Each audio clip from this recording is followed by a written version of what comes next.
Well, thank you. Good morning, and thank you for joining Connecting Community with Giovanni Mata today. We're very happy to have a special guest today. We have Michael McDermott.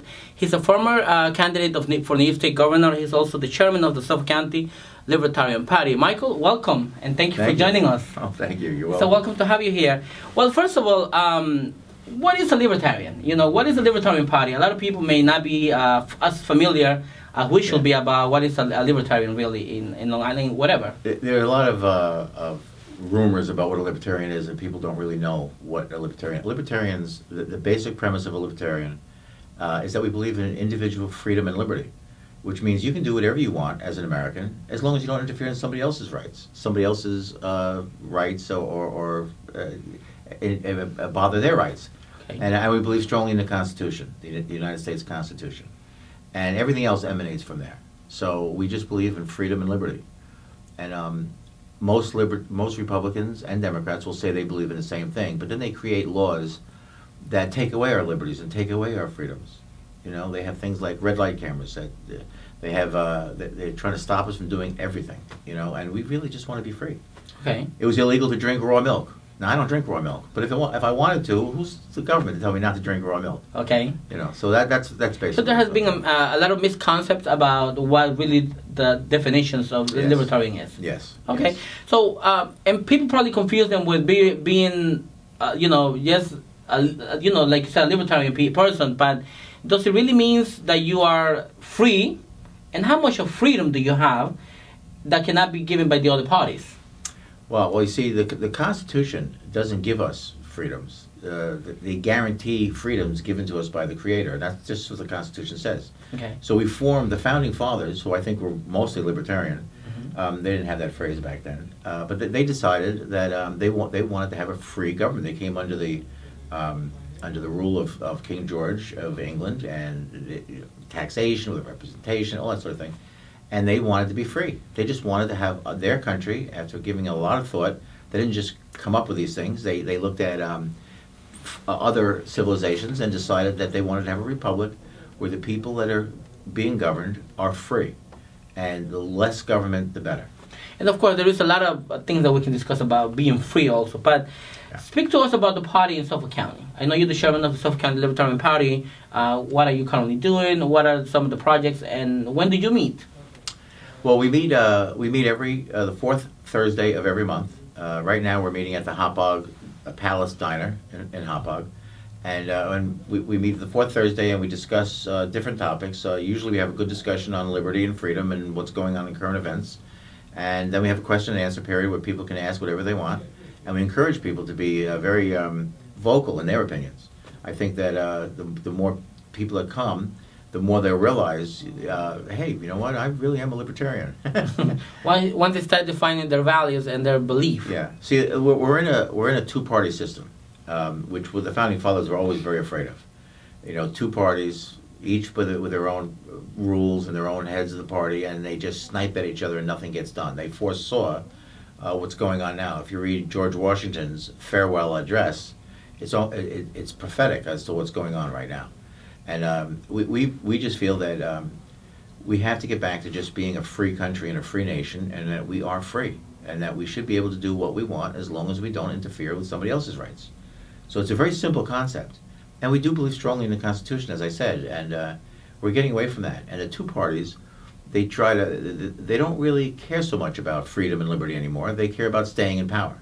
So they do everything they can to, as an example, running for governor last year, they put me on the same line as another candidate, the Republican candidate, under the Stop Common Core party. So people would go onto the line to try to find out who to vote for, and first they couldn't find me because I'm in another column from the other ones, and they did everything they can to make it difficult for people to come in and vote. And there was so much anger between the Democrats and the Republicans, anything but Cuomo, and on the Republican side, and then the Democrats, wanted to have Andrew Cuomo back as governor, and they maintain a whole philosophy of, if you don't vote for my candidate, you're going to lose. These third parties are worthless. Truth is, if they voted for the third party candidate, we would have a much different New York State right now, because a lot of the things that they say they'll do, they forget about. Everything I said I would do, and it's really a shame that people are not more aware or in tune of other alternatives besides just a regular Democrat and a regular Republican. How can you keep voting for the same people and expect anything to change? You know, it won't change. What are some of the different things that people have in regards to the concept of being a libertarian, and what are some of the freedoms that the other parties promote or people perceive that they have, but they really don't? Well, a big one is the Second Amendment. We have a Second Amendment right to bear arms, right? When Joe Biden says you don't need a shotgun to go hunting for deer, well, we don't have weapons or have the right to have weapons because we want to go shoot deer. The weapons that we have the absolute Second Amendment right to bear is to protect ourselves from all enemies, foreign and domestic, including the government. I mean, the government cannot come into our homes without a warrant, without certain things, and they do, they have, and it's unconscionable. I know people that are arrested for things that they're not guilty of, thrown into jail, taken away from their kids in handcuffs in the middle of the night. It's horrible. One of the biggest challenge, I'm sure, there is a lot of violence, of course, and guns, and I believe, that the Constitution gives the U.S. citizens that opportunity to bear arms. Has the government done enough to make sure that they have the proper pre-screening of people who really get the permits to bear arms?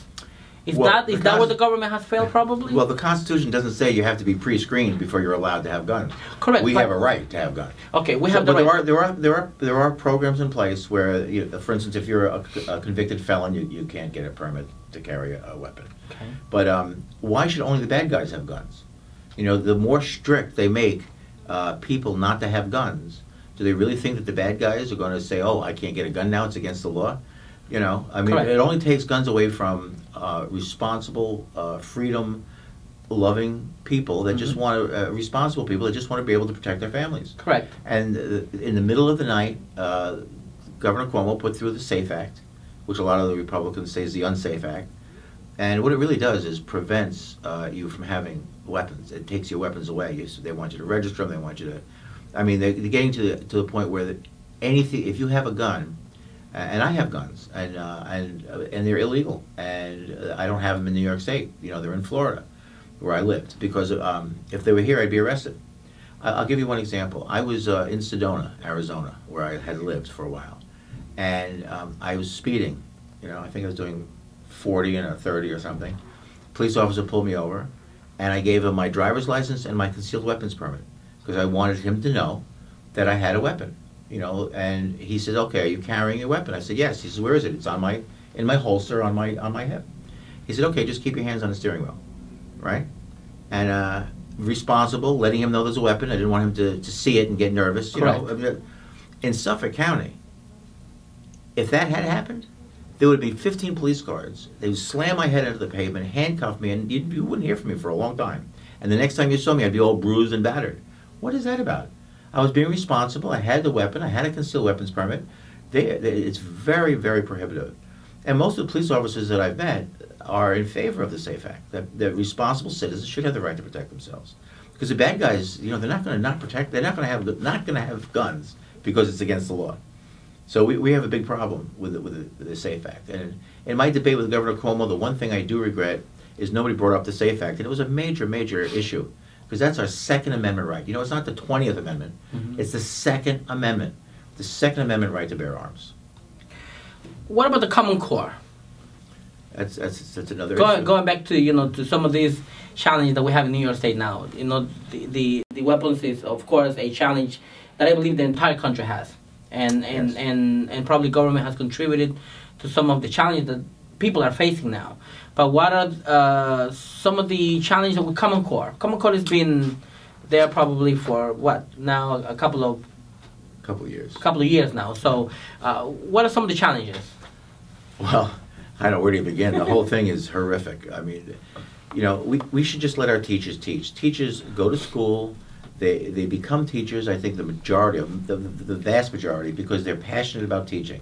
They want to make a better generation of children. They care about the children, and they should just be allowed to teach.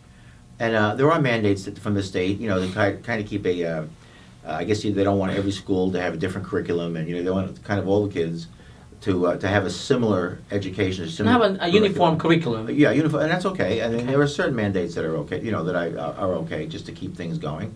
But now the teachers have no ability to really teach. They're following a curriculum to teach math that, as an example, that is, I can't even figure it out because they're not looking for the answer. There's mostly estimates. Like about 100 is okay, even though the answer might be 96 or 112. Well, math is precise. They should learn how to do it. And I've been teaching my daughter, Grace, she's in 5th grade, 10 years old, how I was taught, how to add. 8 plus 6 is 14. But in Common Core, it's not. It's 8 plus, take 2 away from the 6 and add it to the 8 is 10. Take 10, and what's left over is 4, and 10 plus 4 is 14. But why are you going through all those? That's a simplified version, but it gets more complicated. We have homework that are 2 and 3 hours long every night, and we can't figure it out, and I can't help them, and there's no textbook. It's absolutely absurd. Could this curriculum have been part of a business interest between government and some of these vendors that supply all of this material? That's exactly right. Okay. Charlotte Isabey used to be in the U.S. Department of Education under Ronald Reagan. And she was a big promoter of not having a Common Core curriculum because Common Core, she says, is the distraction. The end game is charter schools. And what that means when you have a charter school is that government and big business are in control of your children with no local control. No local school boards, no parental input. The state is in charge of educating your children. We are very opposed to that as libertarians, and I think most people are. I know most teachers I speak to are totally against it. We need to have parental control. I want to be in charge of my child's education. I want to know what they're doing. If I don't like something, I want to be able to speak at the local school board and say, I don't like that. And how parents face now, the challenge, like you say, Common Core has such a complex way or pathway to get a result in math, for example, that you can really, like you stated, that's not the way you learn. That's not the way it will better teach the children. Well, remember, the Common Core is just the distraction. They just want to have the charter schools that are totally controlled by the state and big government. That's why Bill Gates with Microsoft is such a big promoter of Common Core, because that's where they make money. Can you imagine a big corporation in charge of what books your children read, what computers they use, and they're forced, the children are forced to follow what's best for the big corporations? That's not America. Is it too late for the community to go against this monopoly already? No, it's never too late. Okay. It's never too late. In fact, there were record-breaking numbers of children opting out and refusing to take the Common Core tests. And a lot of the people that I know that are very much against Common Core were thinking, what a victory.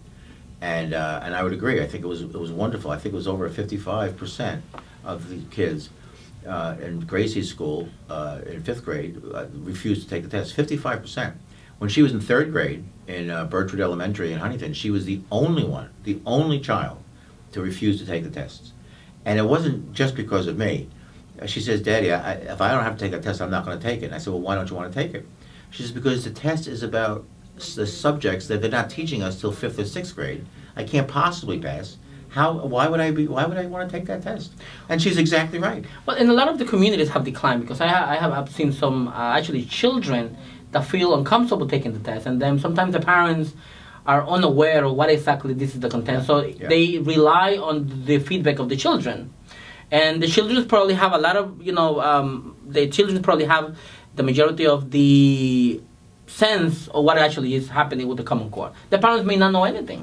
I think a lot of parents just feel that that they should just trust in the teachers, trust in the schools, just trust. And I think the days of trusting governmental authorities to be in control of our children are over. We as parents have to get in charge and have to maintain vigilance, continually on what our children are being taught. And the homework is another whole situation. But the bottom line is we have to do away with Common Core, completely do away with it, completely stop it, and get back to some real education and let's just let teachers teach. What is the future of New York State in your 32nd statement? What do you feel New York State residents will face in the upcoming years? Well, there are a lot of issues coming up. that are ongoing, and it's the Republicans and Democrats staying in charge. Democrats are in charge now. The legislatures are out of control. Not the legislatures, the Assembly and the Assembly and the Senate and the state are out of control with spending and financing. They're looking at fracking upstate, whether or not to do it, and I'm concerned about that because if it's dangerous to your neighbor's property, I don't think one person should be able to frack for oil and shoot highly volatile, toxic chemicals into the ground, which could poison our water. There's the educational system is horrendous. The economics. I see no good coming out of this as long as we allow the Democrats, Republicans to stay in charge of things, and very little difference between the two of them anymore. They have their different principles, but they don't follow their own principles. I really think that we have to get the third party involved of we the people. The people have to be back in charge of the government. And we're not. We're supposed to be. The government's supposed to work for us. It's not. It's not at all. The opposite. It's really just the opposite, and it's getting worse. Wonderful. Well, Mr. Mike McDermott, it was a pleasure to have you with us today. Thank you. It's a pleasure to be here. Mr. Mike McDermott, he's the chairman of the Suffolk County Libertarian Party. Thank you very much, and it will be up to the next time that we have the opportunities in our program, Connecting Community with Giovanni Mata. Thank you, and God bless.